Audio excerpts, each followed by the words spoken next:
Hey guys, welcome back to the channel. In this game I'm going to show you a Vienna game that I played with 95.9% accuracy, analyzed 18 moves deep by Stockfish. And despite this high accuracy, there's still going to be quite a few learning points for me as my opponent chose some suboptimal lines. So we're going to get into this Vienna game, the Max Lang defense with bishop c4 and bishop c5. And I like to try to play the Vienna Gambit whenever I can, playing f4. It's my preferred system. And in situations like this, where my opponent would play bishop to c5, and he wouldn't play knight to f6, I used to still try to force f4 by playing moves like knight g, e2, castles, and then play f4, sometimes after I solidify some things. But that plan is too slow. It's really important to remember for any of you Vienna Gambit players out there not to try to force that gambit because it puts you into some bad lines. So in situations like this now, I'm just solidifying with d3 and then playing some normal stuff, which you'll see. Now, this move, a6, I decided in the game to just continue with my normal stuff. With knight f3, what the computer really loves here in this situation, though, is a move like queen to h5, getting that double pressure on the f7 pawn right off the bat. One of the things that makes this move so effective is that the knight is not on f6 blocking these squares that the queen can jump to, nor has d6 been played. Both of those moves much more common here. If d6 has been played, then my opponent can simply block the checkmate with bishop to e6, and then after I take and he takes, he's going to have this open f file, and that's going to be bad news for me. So I've been playing some really fast games against some fast players in Blitz lately, and so on move 4, I didn't want to overanalyze this, but this is a position that I may make some flashcards on later and analyze a little bit more deeply. This move, I mean, it's not without merit. What Black is essentially telling you is he doesn't want you to be able to play a4 and winning the dark square bishop. The reason that Black does not have to play this move yet, if you play the Vienna system with Black, is because even, let's say he doesn't play that and he plays knight to f6 instead and just prepares the castle, and this pawn is still back on a7, even after my knight to a4 jump, he can just pull the bishop back to e7 because d6 has not been played yet. This knight to a4 jump does not become useful for white until a move like d6 is played for Black, boxing the dark bishop into the queen side over there where we are going to win it with the knight. So this move, this a6 move, completely unnecessary. I decide rather than playing queen to h5 or some things like that, I'm just going to complete my development. Now d6 is played, but he's already opened up space for his bishop to escape. And lately in my Vienna games, I've been running into trouble on the king side by allowing this knight to get pinned and also running into these tricky knight moves where now he has a bishop and a knight bringing pressure here, and I can't get my knight over to defend. My light square bishop is over here. There's no way for me to break free of that pin unless I move the queen out of the way, and then after he takes with one of those two pieces and I take back, he wins that pawn and my king side is completely ripped open, and I've been running into troubles out there. So I play what's not necessarily the best move. I play h3. h3 in the Vienna, while for white there are many times when it doesn't seem like it could be the best move, you can hardly ever run into problems with it. The computer would prefer that if I was going to push a wing pawn, that I play a4, which we'll talk about in a second. It believes that securing my light squared bishop in this situation is more valuable than preventing my knight from getting pinned to my queen. So, but you can almost never go wrong with h3 in the Vienna if you're white and just preventing that pin. So he plays kind of an offbeat move here. Now, this move a4, Why a4 instead of a3? Well, on the surface it looks simple because we're preventing b5, right? Well, that's one reason for it, but the reason for a4 instead of a3 in this position, and the computer does agree that that a4 is the move here if you're not going to castle, but they're roughly equal. a4 here instead of a3. The reason that you would play a3 instead of a4 is to leave space for your knight to jump to a4, putting pressure on your opponent's bishop. As soon as your opponent has played a6 to preserve his bishop, a4 immediately becomes a far superior move to a3. Both of those moves allow your bishop to come back to a2 in the event of your opponent jumping to a5, but a4 is now lending support to preventing black's b5 push, and your knight has no business on a4 anymore anyways. The only reason in the Vienna system the knight is supposed to jump to a4 for white is to take the dark squared bishop of black. So the dark squared bishop has to be blocked in by d6 to make that a viable plan, and this pawn still has to be on a7. That's the only time we put the knight on a4. Any other time, as soon as the bishop has an avenue of escape, our pawn is going on a4. Our knight is never going to a4 at that point. So very well, he finally plays knight f6 on move 7 here, and we can go ahead and castle, and he castles as well. Now, the computer here would prefer that I play a move like knight e2 because all that black has in this position is two plans that are any good. One is to play the bishop out here, try to get me to trade and open up the f file, or black can just jam his knight down into d5.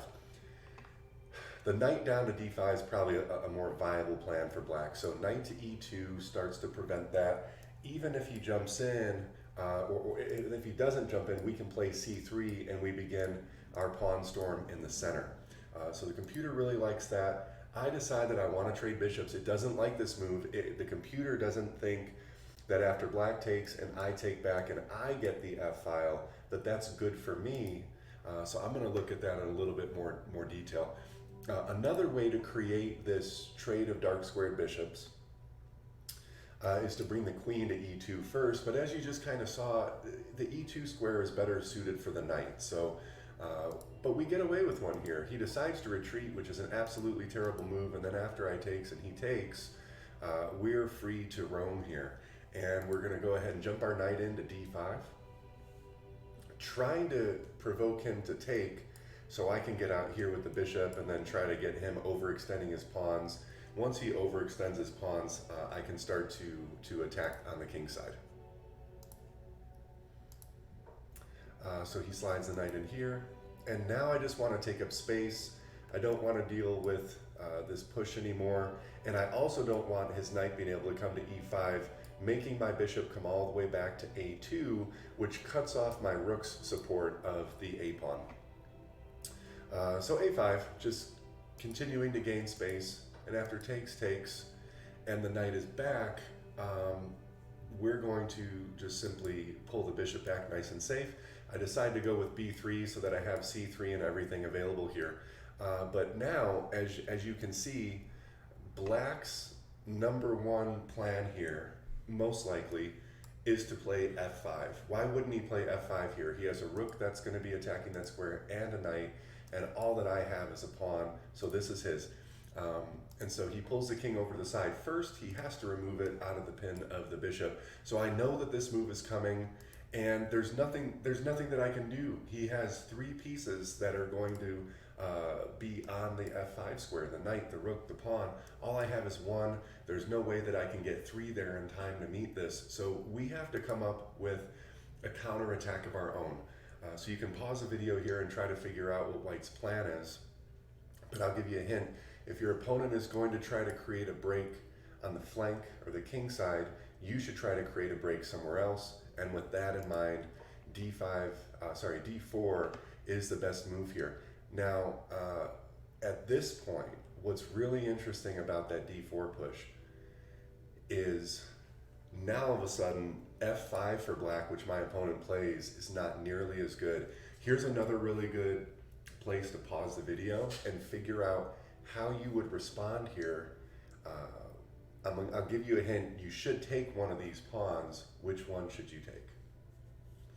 Okay, so hopefully after you took a second there, you realize that after we take here and then take here, we're simply up a pawn. The beauty of taking that is it also comes with tempo because we're threatening this fork over here. So essentially it's forcing black to move his rook. His king can't come over here, and what's his king gonna do over here? Later I'm just gonna pull the bishop back and I'll be pinning the knight to the king. My rook will make its way down to the 7th rank at that point, also putting pressure through, and that's terrible. So he's gotta move the rook, and his king is already in a really bad position. And we're essentially winning at this point by just playing, normal moves. So he comes down and he tries to infiltrate 7th, but that pawn, of course, is guarded by the bishop. Because his rook is not developed yet, what should we go ahead and do in this situation? If there's an open file, we should absolutely fight for it. He cannot bring his rook over to defend and fight us for control of this file because his bishop is still undeveloped. So he has to take. And he's still thinking about trying to block my check here. That's the only reason I can think of for that move. That and the fact that his knight simply wasn't doing anything. None of his pieces are coordinated. We get a check, we force the king up, we over here putting pressure on the bishop, and we just start harassing undefended pieces, and we eventually have our opponent make an error. And this is a fork. Even if the rook comes over to protect it, our rook still gobbles up his knight, and then it's game over. The analysis says that we're up by 9 points in this position, which is essentially a queen. So this is game over here. And I hope you guys got something out of this. At the end here, just want to kind of point out, open board, his bishop is probably worth more than our knight. So that is the rationale here for me. When I went in to make this check, I went in to make the check over here with the specific intention of coming over here to harass the light squared bishop next, trying to get that trade, because I want to trade my knight for his bishop. That is the reason that I didn't decide to go to f7 for my check. So already thinking about the piece imbalances, because the board, I mean, look at this. This board is just completely open. This is a bishop's dream here, you guys. When they say, open positions, this is what you're talking about here. All this open space for bishops to reign supreme over knights. So that's why we go with that check. And then harassing your opponent's undefended pieces. Sometimes it's just that simple, especially in middle game and in end games when you're running out of pieces. You're just wanting to harass. So obviously this pawn is undefended. I think if he just plays rook to c8 here, he's kind of okay. But I can still take that pawn, and then he takes back with the rook. I'm winning this knight. Now I'm up by 2 pawns, and his rook still doesn't have this pawn because it's defended by my bishop. He'll have to play his bishop over here. I can still play my rook back, and everything is hunky-dory here for us. And we get our opponent to make a game-ending blunder, and he resigns on the spot. 25 moves in the Vienna game. It was 95.9% accuracy. You can still see that there were inaccuracies there on my part, especially going back to all the way to move 4, which I'm going to analyze in more detail. Hopefully have a video coming out on it soon, where this queen to h5 move, or even queen to g4, the computer really likes here. G4, of course, putting pressure on the weak G7 pawn. Queen to H5, threatening mate before the knight can get to F6 and guard both of those squares. So hopefully you guys enjoyed this one. It was a learning experience for me and a really fun game to play. And it's just been nice to see my Vienna game opening study starting to pay off, where I'm really starting to understand the nuances of these positions, and you guys get to learn it with me. So I'll catch you on the next one. If you found this useful, feel free to subscribe and like and all that good stuff, and we'll catch you on the next one.